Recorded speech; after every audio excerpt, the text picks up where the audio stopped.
Bombastic side-eye, criminal offensive side-eye.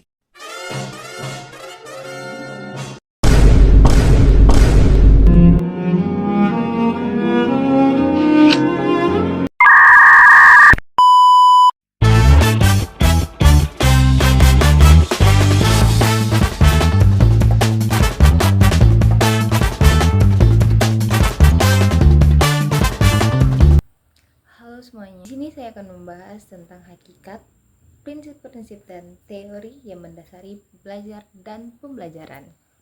Langsung saja kita ke pembahasannya. Okay, let's go.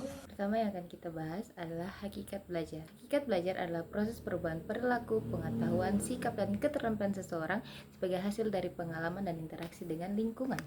Belajar tidak hanya menghafal, tetapi memahami dan menerapkan pengetahuan dalam kehidupan nyata. Adapun ciri-cirinya, pertama, terjadi perubahan pengetahuan, sikap, dan keterampilan. Yang kedua, bersifat relatif dan permanen.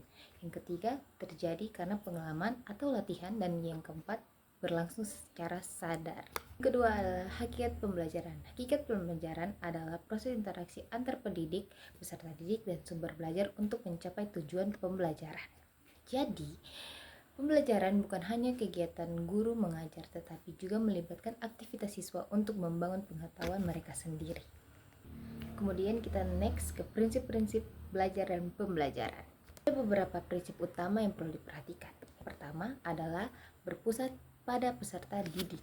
Siswa menjadi subjek aktif, bukan objek pasif. Kedua, belajar melalui pengalaman langsung.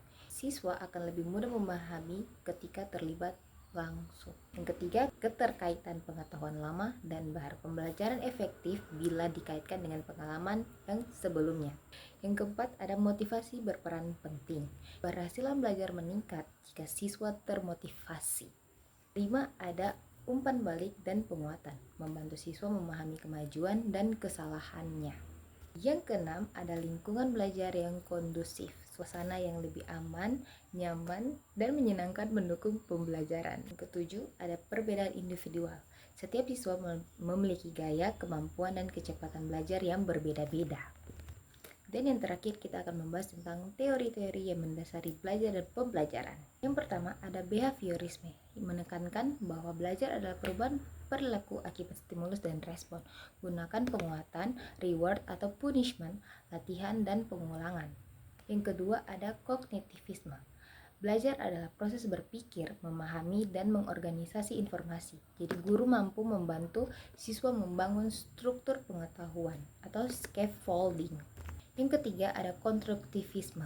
Pengetahuan dibangun sendiri oleh siswa melalui pengalaman dan interaksi sosial.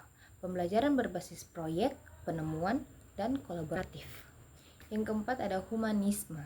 Belajar harus memenuhi kebutuhan dasar dan potensi individu. Guru berperan sebagai fasilitator, ciptakan suasana empatik, dan menghargai siswa. Dan yang terakhir ada sosiokultural, yang menekankan bahwa belajar terjadi melalui interaksi sosial dan budaya, gunakan kerja kelompok, diskusi, dan kolaborasi antar siswa. Kesimpulannya adalah belajar adalah proses perubahan perilaku dan pemahaman melalui pengalaman, sedangkan kalau pembelajaran adalah proses membantu siswa agar dapat belajar. Jadi pembelajaran yang baik memperhatikan prinsip berpusat pada siswa, pengalaman langsung, motivasi, dan perbedaan individu. Dasar teori belajar seperti behaviorisme, kognitivisme, konstruktivisme, humanisme, dan sosial kultural menjadi panduan untuk guru merancang pembelajaran yang efektif.